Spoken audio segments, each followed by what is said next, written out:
So for this video, I'm going to be going over how I would want you to do some hinging or deadlifting form to really make sure we're targeting the glutes and not just the hamstrings, or maybe putting too much load into the low back. So a few things I want you to pay attention to during this video. One is that the ball of your big toe and the inner heel, I want those points on your foot feeling very heavy the entire time through this exercise. The other thing is our eyes are always going to be facing where our chest is facing. So if I'm facing straight up and down, my chest is facing this way, my eyes will be facing this way. As I get down into the hinge, my chest is facing kind of at a diagonal, so my eyes are going to be at that same diagonal. It's going to help to maintain a nice stacked posture. So first thing you're going to do, let's not worry about the bell yet, let's just get form down. I'm going to have you feel heavy on those points. Eyes straight ahead, knees are soft. First thing I'm going to have you do is just stay heavy on those points of the feet as you push your hips back. Eyes are tracking as you're hinging, and then right back up.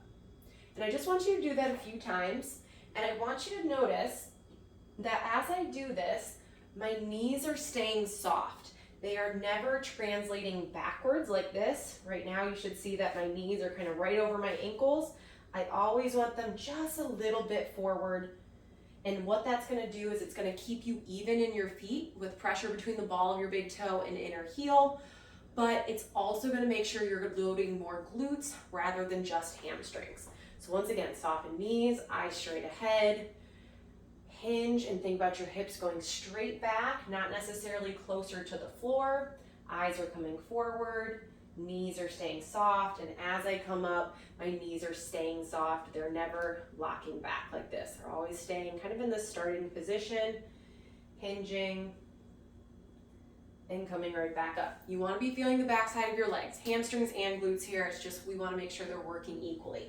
Once you have that down, you can add a kettlebell, same exact thing here. Knees are soft, pressure's on those points, eyes straight forward. As I hinge back, my eyes come down, knees are soft.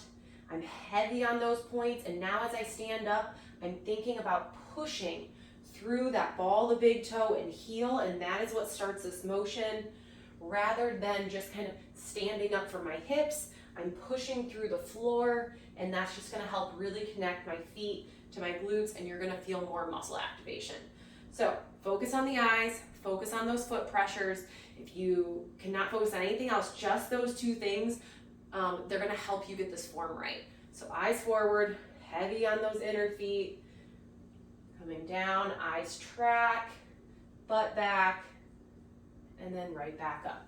Now, a few things I'll see people do is, one, they will get to about here, and that's about my end range, but then they'll keep going, and it's all their back. They're just rounding from their upper body.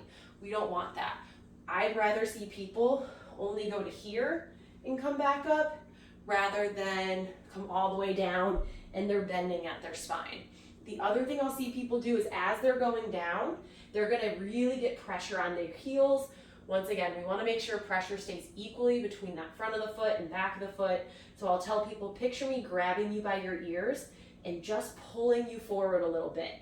And already I can feel more pressure equal in my foot, and I can feel more the backside of my hips kicking on. And then push through those points equally to stand back up. Go ahead and give that a try.